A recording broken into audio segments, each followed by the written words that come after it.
Everyone welcome to my YouTube channel care education purpose. তো তোমরা সবাই কেমন আছো? আজ আমি তোমাদের সাথে শেয়ার করব ক্লাস 12 এর সেমিস্টার 4 পলিটিক্যাল সায়েন্স সিলেবাস এবং এর কোয়েশ্চেন প্যাটার্ন। তো তোমরা সবেমাত্র যারা সেমিস্টার 3 দিয়েছো, তো তোমাদের সেমিস্টার 4 শুরু হবে, তো তোমরা কি কি পড়বে পলিটিক্যাল সায়েন্সে সেটাই আমি তোমাদের সাথে শেয়ার করব। তো চলো ভিডিওটা শুরু করা যাক। তো দেখো, তোমরা সেমিস্টার 3-তে এমসিকিউ টাইপ প্রশ্নের ওপর পরীক্ষা দিয়েছো। সেমিস্টার 4-এ তোমাদের হবে কিন্তু এসএকিউ এবং ডিএকিউ, অর্থাৎ বড় প্রশ্নের ওপর 2 নম্বর, 4 নম্বর, 8 নম্বর এই ধরনের প্রশ্ন তোমাদের সেমিস্টার 4-এ আসবে। তো দেখো, সেটার জন্য তোমাদের কি কি পড়তে হবে। Class 12 semester 4 political science syllabus তোমাদের টপিকে থাকছে, অর্থাৎ তোমাদের দুটি বই মেন পড়তে হবে। দেখো, সমসাময়িক বিশ্ব রাজনীতি এবং ভারতীয় সরকার এবং সমসাময়িক রাজনীতি, এই দুটো মেন টপিক কিন্তু পড়তে হবে। তো এগুলোর আন্ডারে আবার কি কি আছে দেখো, আমি ইউনিট করে করে সব লিখে দিয়েছি, তো সেটাই আমি তোমাদের সাথে এবার শেয়ার করছি।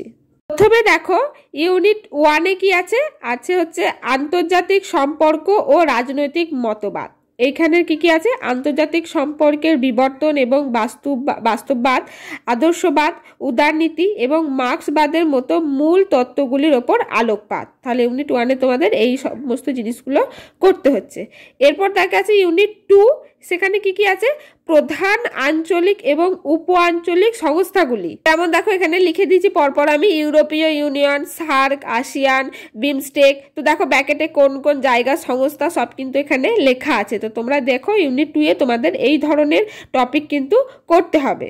ইউনিট 3-তে করতে হচ্ছে দেখো বিশ্বায়ন। এখানে কি কি সাব টপিক আছে?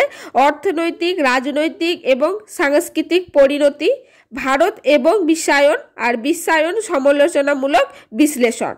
এরপর দেখো ইউনিট 4-এ কি আছে? ভারত সরকারের অঙ্গ। এখানে কি কি করতে হবে দেখো, নির্বাহী বিভাগ, আইনসভা এবং বিচার বিভাগ। এরপর আছে দেখো ইউনিট 5, এখানে তোমাদের কি করতে হবে?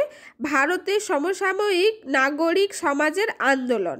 এর আন্ডারে কি আছে দেখো, ভূদান আন্দোলন, সিএসআই আইন এবং এর ভূমিকা, তথ্য অধিকার, আরটিআই ব্যাকেটে লিখে দিয়েছি, এর আইন 2005। তো এইগুলো তোমাদের করতে হচ্ছে ইউনিট 5-এ।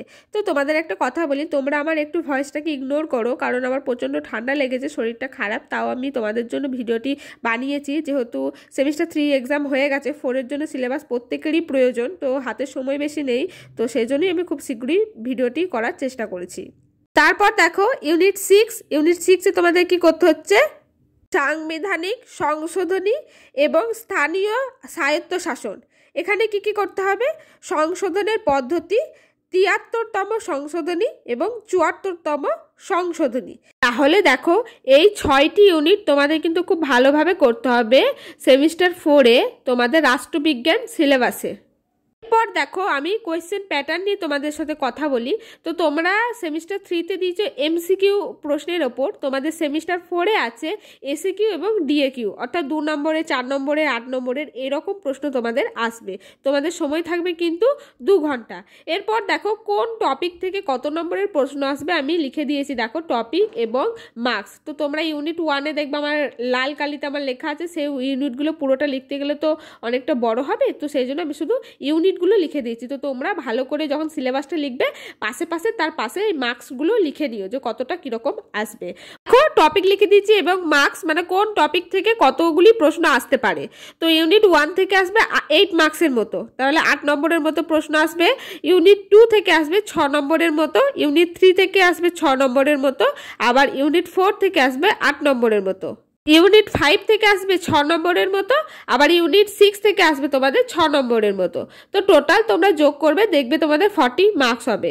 তো এই যে টপিকগুলো থেকে শুধু কি 8 নম্বরের না, প্রত্যেকটা মানে এখানে 8 নম্বরের প্রশ্ন আসবে, 6 নম্বরের প্রশ্ন আসবে, 2 নম্বরেরও প্রশ্ন দিতে পারে, 4 নম্বরও দিতে পারে, বা শুধু 3 নম্বর করেও দিতে পারে, এরকম দুটো। তো সেটা তোমাদের কিন্তু স্কুলে ক্লাস করানোর সময় তোমাদের বলে দেওয়া হবে।